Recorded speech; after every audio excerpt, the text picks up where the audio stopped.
नमस्कार, मैं हूं विभा राणा। आप देख रहे हैं न्यूज नेशन का डिजिटल प्लेटफॉर्म। गंजेपन के चलते कई लोग हेयर ट्रांसप्लांट जैसी सर्जरी कराते हैं। ये सर्जरी कभी कभी मरीजों के लिए खतरनाक भी साबित हो जाती है, जिसके चलते हाल ही में सरकार ने हेयर ट्रांसप्लांट सर्जरी को लेकर सख्त निर्देश जारी किए हैं। मीडिया रिपोर्ट्स के अनुसार 20 सितंबर को राष्ट्रीय चिकित्सा आयोग यानी कि एनएमसी द्वारा जारी दिशा निर्देशों के अनुसार डॉक्टरों से कहा गया है कि वे बिना पर्याप्त प्रशिक्षण के हेयर ट्रांसप्लांट जैसी सर्जरी ना करें। यूट्यूब या वर्कशॉप देख लेना पर्याप्त प्रशिक्षण नहीं है। साथ ही मरीजों से कहा गया है कि वे पहले चिकित्सक के बारे में पड़ताल करें, तभी हेयर ट्रांसप्लांट कराएं।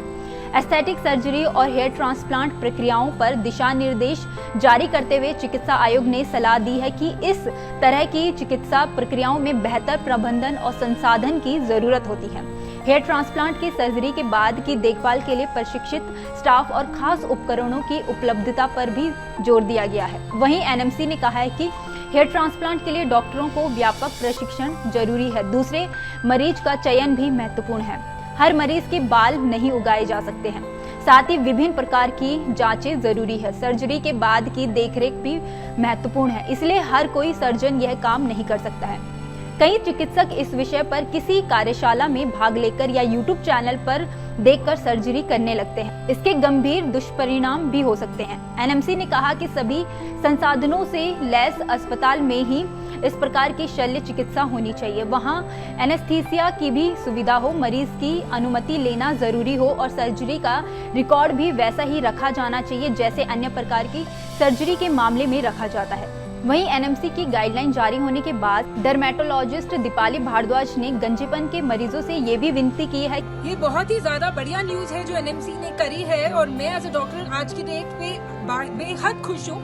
उनसे एक रिक्वेस्ट ही करूंगी कि सिर्फ हेयर ट्रांसप्लांट के लिए नहीं, मगर अब एसओपीज हमारी बाकी कॉस्मेटिक प्रोसीजर्स के लिए भी होने चाहिए। आज की डेट में सिर्फ डॉक्टर्स ही नहीं, बिजनेसमैन भी, जो लोग बिजनेस की तरह सोचते हैं, वो बोटॉक्स और फिलर लगा रहे हैं बिना किसी डॉक्टरी तालीम के। सिर्फ छोटे से यूट्यूब वर्कशॉप में खुद एज ए डॉक्टर ट्रेनर रह चुकी हूँ। मैंने बोटॉक्स फिलर के लिए बहुत डॉक्टर्स को ट्रेन किया है, मगर अब काफी हद तक मैं इन ट्रेनिंग्स में, वर्कशॉप्स में इन्वॉल्व नहीं होती हूँ।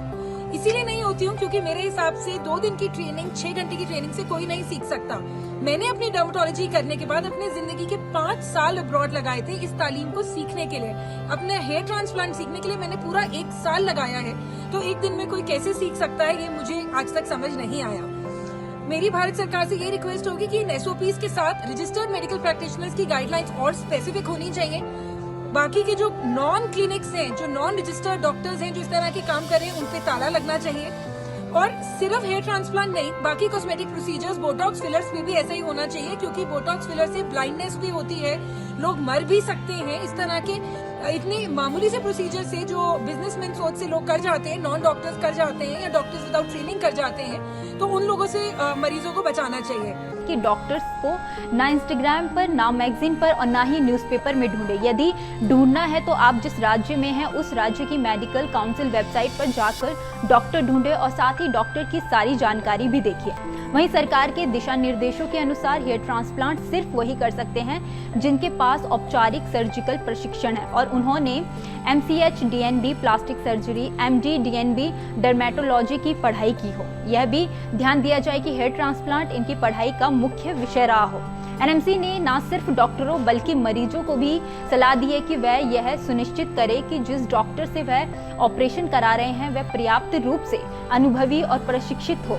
साथ ही ये भी देखें कि सर्जरी बेहतर सुविधाओं वाले अस्पताल में की जा रही है या नहीं। इन सब बातों से संतुष्ट होने पर ही सर्जरी कराएं। एनएमसी ने कहा कि नियमों का उल्लंघन करने को आचार संहिता का उल्लंघन माना जाएगा और कार्रवाई की जाएगी। इसके अलावा झूठे या बढ़ा चढ़ाकर किए गए दावों के साथ विज्ञापन पर सख्ती दिखाने की बात भी एनएमसी ने कही है।